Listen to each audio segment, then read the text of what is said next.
मालिकेच्या येणाऱ्या पुढील काही भागामध्ये आपल्याला जबरदस्त असा ट्विस्ट पाहायला मिळणार आहे, ज्यामध्ये आपल्याला असं पाहायला मिळणार आहे की आता इकडे ऋषीचं प्रेम पाहून कमळीवर असलेलं नयनताराने 2 पावले मागे येतच आता कमळीसाठी आणि ऋषीसाठी इथे लग्नाचा हात मागण्यासाठी कामिनी आणि रागिणीच्या नाकावर टिचून अन्नपूर्णाकडे नयनताराने धाव घेतलेली असते.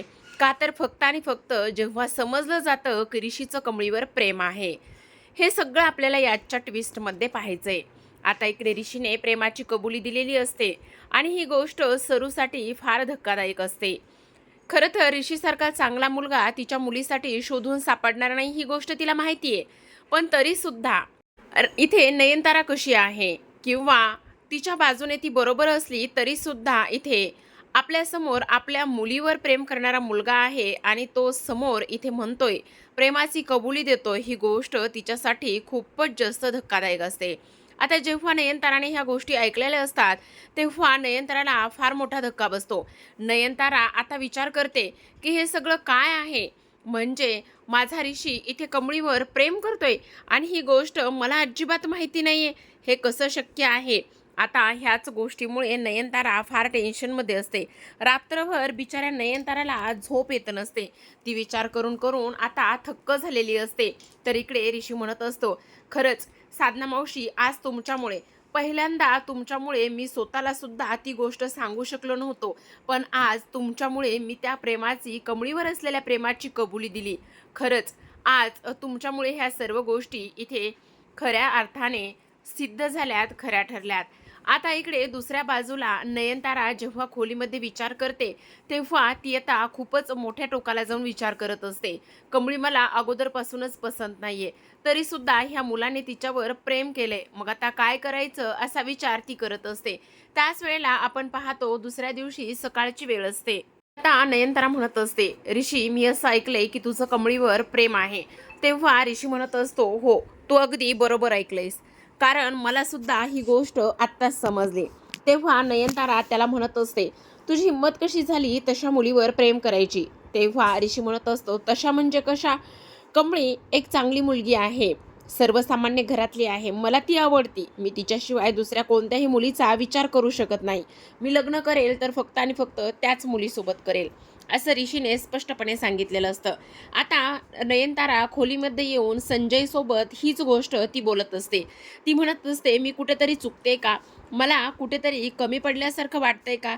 तेव्हा संजय म्हणत असतात, तुला असं का वाटतंय नयनतारा, हे बघ, तुला असं आत्तापर्यंत कमळी एक चांगली मुलगी आहे ही गोष्ट तर तू ॲग्री केली होतीस, पण आत्ता तुला स्टेटसचा सुद्धा काही प्रॉब्लेम असायला नकोय.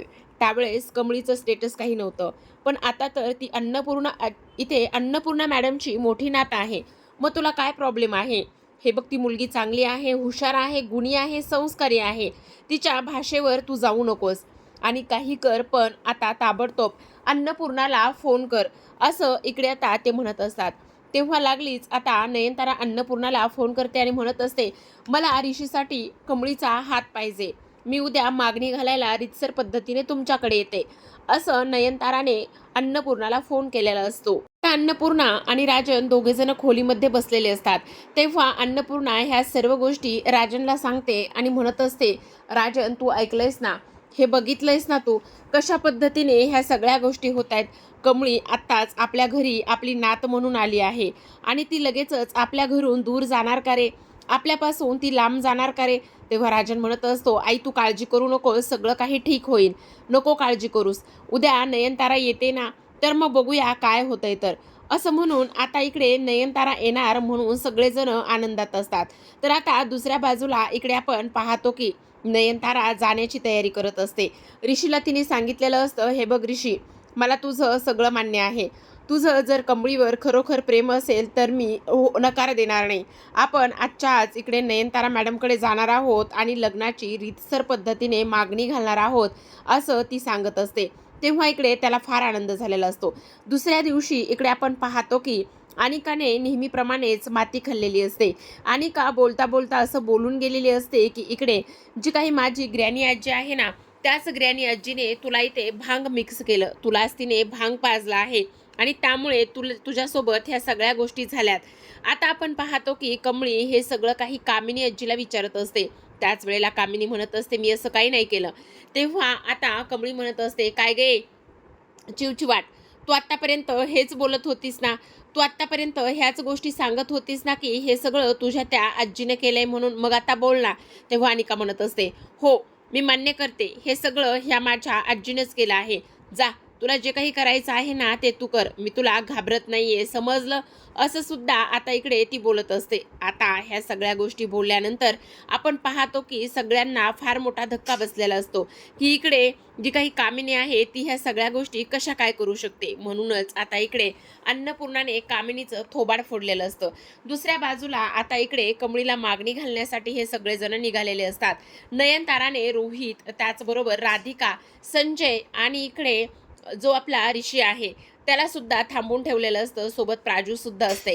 आता कमळीसाठी जी काही लागणारं साहित्य आहे, म्हणजे तिच्यासाठी दागिने असो, एखादी सुंदर साडी असो, गजरा असो आणि काही फळं, मिठाई, हे सगळं काही तिने रेडी करून ठेवलेलं असतं आणि ते आता तिकडे जाऊन पोहोचतात.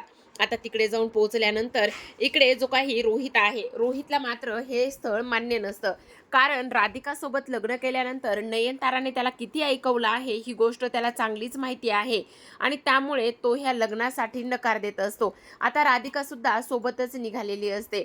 आता ऋषी म्हणत असतो, आई मला एक गोष्ट विचारायची. तेव्हा ती म्हणते, हा विचार ना, तू खरंच ह्या लग्नाला मान्य आहेस ना? कमळी तुला खरंच आवडते ना? नाहीतर पुढे जाऊन आणखी काही प्रॉब्लेम व्हायला नको. तेव्हा नयनतारा म्हणत असते, हे बघ, मला माझ्या मुलाच्या आनंदापुढे आणि सुखापुढे काहीही महत्त्वाचं नाहीये. असं म्हणून सर्वजण आता इकडे अन्नपूर्णाच्या घरी जाऊन पोहोचलेले असतात. जेव्हा ते तिथे जाऊन पोहोचतात तेव्हा मात्र सगळ्यांना फार मोठा धक्का बसतो. कामिनी तर डोक्यावरून हातच फिरवत असते. आता नयनतारा म्हणत असते, अन्नपूर्णाताई, मी तुमची मोठी नात म्हणजेच कमळी हिला माझ्या ऋषीसाठी मागणी घालायला आले आहे. माझ्या ऋषीचं आणि तुम्ही तुमच्या कमळीचं लवकरात लवकर लग्न लावून द्यावं, साखरपुडा करावा अशी माझी इच्छा आहे. तेव्हा लगेच आता गोडाधोडाचं कार्यक्रम होतो. छान असं सर्व एकमेकांना मिठाई, चहा-पाणी, नाश्ता हे सगळं काही रीतसर पद्धतीने होतं आणि अन्नपूर्णा ह्या स्थळासाठी होकार देत असतात. आता अन्नपूर्णाने ह्या स्थळासाठी होकार दिल्यानंतर आता कमळी आणि ऋषी थोडेसे अवघडल्यासारखे असतात. आता नयनतारा म्हणत असते, शेवटी आपलं जे काही मैत्रीतलं नातं आहे किंवा आपण बिझनेस पार्टनर जरी असलो तरी सुद्धा ते आता इकडे जे काही नातं आहे ते आता वेगळ्याच नात्यामध्ये आपण इकडे होणार आहोत, म्हणजे आपण व्याही होणार आहोत फायनली, असं इकडे ती बोलत असते. आता इकडे ती समोर पाहते तर काय कमळी आणि ऋषी दोघेजण एकमेकांशी बोलताना तिला दिसतात. तेव्हा आता इकडे अन्नपूर्णा म्हणत असतात, बघितलंच ना किती दोघेजण एकत्र सोबत छान दिसत आहेत ना. तेव्हा नयनतारा म्हणत असते, हो, मुलांच्या हट्टापायी आपल्याला काही करता येत नाही. शेवटी ऋषीचं कमळीवर प्रेम आहे आणि तिने ती गोष्ट मला सांगितली, त्यामुळे मी त्याच्या प्रेमासाठी ह्या लग्नाला तयार झाले, असं सुद्धा आता इकडे ती बोलत असते. फायनली काय तर ऋषी आणि कमळीचा लवकरात लवकर साखरपुडा करण्याचा आता अन्नपूर्णा आणि नयनताराने घाट घातलेला असतो. तर प्रेक्षकांनो, कसा वाटला ट्विस्ट? मस्त ना?